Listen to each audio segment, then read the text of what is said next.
Hare Krishna. Welcoming you all in today's my YouTube video जिसका title है दोस्ती, friendship. एक मात्र ऐसा रिश्ता जिसे चुनने की परमिशन हमें हर किसी ने दी है, भगवान ने, पेरेंट्स ने, समाज ने। आज किसी भी लेसन, किसी भी टीचिंग पर ले जाने से पहले मैं आपको एक स्टोरी सुनाना चाहती हूँ। दोस्ती की एक ऐसी मिसाल, दोस्ती की एक ऐसी कहानी जिसे हम आज भी सुनते हैं और सुनकर यही सोचते हैं कि काश हमारा भी ऐसा कोई दोस्त हो।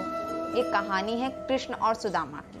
हम सब ने कई बार सुनी होगी। सुदामा जो कि बहुत गरीब थे, गरीबी के ऐसे दौर से गुजर रहे थे, बुरे वक्त के उस दौर से गुजर रहे थे जब उनके घर में खाने को एक दाना भी नहीं था।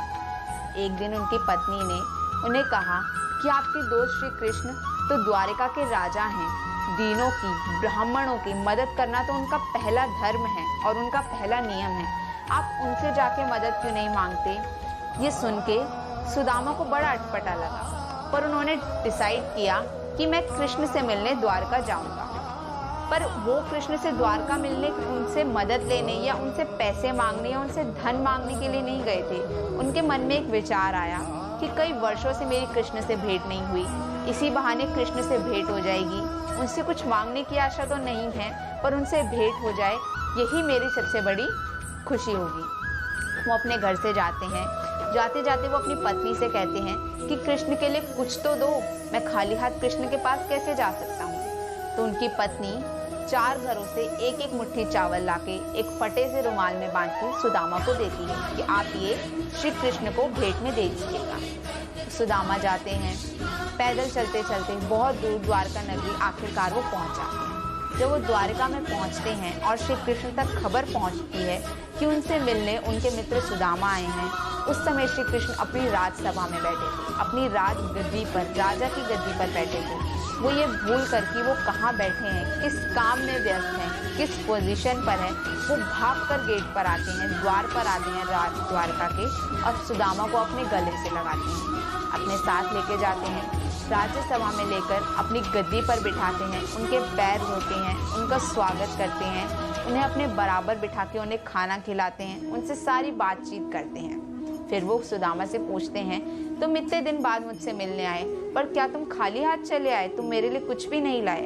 अब सुदामा श्री कृष्ण का राज वैभव देखकर इतना सकुचाने लगे, वो इतना हेजिटेट होने लगे कि इतने बड़े राजा, द्वारका जैसी नगरी के राजा को मैं 4 मुट्ठी चावल क्या दूं? वो तो इनके लिए कुछ भी नहीं है। पर श्री कृष्ण सुदामा के मन की बात समझ गए। वो समझ गए कि सुदामा मुझे अपनी भेंट देने में हिचकिचा रहे हैं। उन्होंने सुदामा को कहा कि सुदामा तुम्हें वो चिड़िया दिख रही है? और जैसे ही सुदामा जी ने उस और अपनी नजर करी, श्री कृष्ण ने तुरंत वो पोटली खींच ली।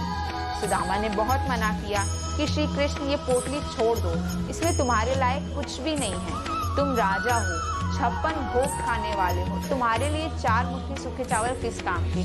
पर भगवान ने वो भेंट को, उस उपहार को उतने ही प्रेम से स्वीकार किया जितने वो किसी के अमूल्य तोहफों को स्वीकार करते थे। और जैसे उन्होंने पहली मुट्ठी ली, उन्होंने सुदामा को स्वर्ग दान में दिया। उन्होंने दूसरी मुट्ठी ली तो उन्होंने पृथ्वी लोक का सारा वैभव और यश उन्हें दान में दे दिया। जैसे ही वो तीसरी मुट्ठी अपने मुंह में लेने जा रहे थे, खाने जा रहे थे, वो सुदामा को वैकुंठ देने जा रहे थे। तभी लक्ष्मी, रुक्मणी यानी, उन्हें रोक लेती हैं। वो कहती हैं, सारा उपहार, सारी भेंट अकेले ही लोगे या हमें कुछ भी नहीं दोगे? सुदामा बड़े खुश होते हैं कि श्री कृष्ण तो जैसे थे वैसे ही हैं, अभी भी उतने ही सहज, उतने ही सरल, उतने ही डाउन टू अर्थ हैं। राजा बनने का कोई भी घमंड, कोई भी ईगो उनके अंदर नहीं आया। अब सुदामा रात में वहाँ सोते हैं और अगले दिन वहाँ से प्रस्थान करने का निर्णय लेते हैं। सुदामा को बड़ा अच्छा लगा। इतने दिन बाद वो अपने मित्र से मिले, बचपन की बहुत सी यादें ताज़ा करी, बहुत सी बातें करी। श्री कृष्ण को खुशहाल देखकर उनके मन के सारे दुख मिट गए। वो यही भूल गए कि वो यहाँ किस काम से आए थे। वो श्री कृष्ण से अपने दुख बताने आए थे कि मैं कितने मुश्किल समय से गुजर रहा हूँ। वो जाते हैं। अब जाते जाते उनके मन में यही है कि मुझे भले श्री कृष्ण ने कुछ ना दिया हो, लेकिन उनसे मिलना, उनसे मिल पाना, उसके साथ समय बिताना, यही कितना सुखमय है, जिसके लिए लोग तरसते हैं। वो सौभाग्य मुझे मिला। अब वो अपने घर जाते हैं तो वो घर जाके देखते हैं कि जिस टूटी फूटी झोपड़ी में वो रह रहे थे, वो अब एक बहुत बड़ा सोने का महल बन चुका है। उनकी पत्नी जो फटे पुराने वस्त्रों में गुजारा चला रही थी, आज एक रानी की भांति तैयार होकर द्वार पर उनके स्वागत के लिए आई हैं। तो वो पूछते हैं कि मेरे पास तो ये संपत्ति ही नहीं थी, मैं तो यहाँ ये सब कुछ छोड़ के ही नहीं गया था, तो ये कहाँ से आया। तो उनकी पत्नी उन्हें बताती हैं, आप गए थे ना श्री कृष्ण से मिलने, ये सब उन्हीं का किया हुआ है। सुदामा बहुत खुश होते हैं, पर सुदामा श्री कृष्ण से उसी वक्त अपने मन से बात करते हैं और कहते हैं कि भले तुमने मुझे सारी संपत्ति और सारा वैभव दे दिया है, पर आज मैं तुमसे जो मांगूंगा तुम्हें मुझे वो देना पड़ेगा। तुमने मुझे सारी संपत्ति दी, सारा वैभव दिया, पर अब मुझे ये आशीर्वाद भी दो कि मेरा मन कभी भी इस माया में न लगकर सदा तुम्हारे में ही लगा रहे, हमेशा हमारी दोस्ती ऐसी ही बनी रहे, इसमें कभी पैसा, कभी अहंकार, कभी कुछ ना आए। भगवान श्री कृष्ण उन्हें ये ब्लेसिंग, उन्हें आशीर्वाद देती हैं। अब ये कहानी हमने बहुत बार सुनी है, इसी तरीके से सुनी होगी, अलग अलग लोगों से उनके अंदाज में सुनी होगी, पर इस कहानी में श्री कृष्ण और सुदामा ने हमें कितनी सीखें दी हैं कि दोस्ती कैसी होनी चाहिए। ये कहानी हमें कितनी सीखें दे के जा रही है।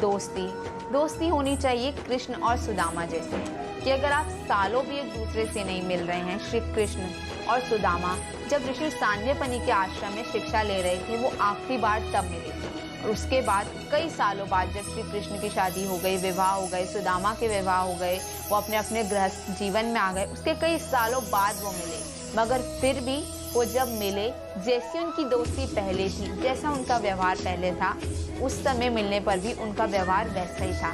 इतने साल अलग रहने पर भी उनकी दोस्ती में कोई बदलाव नहीं आया। क्या आपके दोस्त ऐसे हैं कि अगर आप उनसे सालों भी ना मिले तो भी उनकी और आपकी दोस्ती वैसे ही बरकरार रहती है? दूसरा, आपका दोस्त चाहे कितना ही गरीब क्यों ना हो और आप चाहे कितने ही अमीर क्यों ना हो, आप अपने स्टेटस, अपनी पहचान अपने दोस्त के सामने उसको ये नहीं जताते कि मैं कितना बड़ा हूँ। आप दुनिया के लिए चाहे कितने ही बड़े VIP क्यों ना हो, पर आपके दोस्त के लिए आप सिर्फ उसके दोस्त हैं और कुछ भी नहीं। तीसरा, दोस्त के बिना कहे दूसरा दोस्त जो उसकी परेशानी समझ ले, वही एक सच्चा और अच्छा दोस्त है। सुदामा ने कभी नहीं बताया कृष्ण को कि वो कितने बुरे वक्त से गुजर रहे हैं, उनके घर में खाने के लिए खाना नहीं है, पहनने के लिए वस्त्र नहीं है। श्री कृष्ण ने उनके बिना कहे उनकी सारी परेशानियों को समझ लिया। चौथा, श्री कृष्ण ये अच्छे से जानते थे कि अगर मैंने सामने से सुदामा की मदद करी, उसके कहने पर मदद करी, तो सुदामा मेरी मदद को कभी नहीं लेगा, क्योंकि वो बहुत स्वाभिमानी है, वो बहुत सेल्फ रिस्पेक्ट से प्रेम करते हैं। इसीलिए श्री कृष्ण ने उनकी मदद ऐसे करी कि जिससे सुदामा की सेल्फ रिस्पेक्ट भी हर्ट नहीं हुई और उनकी मदद भी हो गई। आप अपने दोस्त की कैसे सेल्फ रिस्पेक्ट को बचाते हैं, उसकी मदद कर सकते हैं, आप ये देखिए। तो बहुत ही जल्द आ रहा है फ्रेंडशिप डे, हम सब मनाएंगे अपने अपने दोस्तों के साथ, पर इस फ्रेंडशिप डे पर ये डिसीजन बहुत वाइसली लीजिए कि क्या मेरे जो दोस्त, जिन्हें मैं दोस्त मान रहा हूँ, वो वाकई मेरे दोस्त हैं, वो क्या दोस्ती की कसौटी पर खरा उतर सकते हैं। इस दोस्ती के रिश्ते को बहुत सोच समझ के बनाइए, क्योंकि दोस्त एक अच्छी कंपनी आपको बहुत आगे बढ़ने में मदद कर सकते हैं, और वही दोस्त, अगर आपके दोस्त अच्छे नहीं हैं, तो अगर आप में आगे बढ़ने की कैपेबिलिटी भी होगी, क्षमता भी होगी, तो वो आपको पीछे खींच लेंगे। तो संगत आपके दोस्त होते हैं, तो संगत को बहुत वाइजली चुनिए, because a good company can make you growth for ever and a bad company can make you lose even if you are deserving.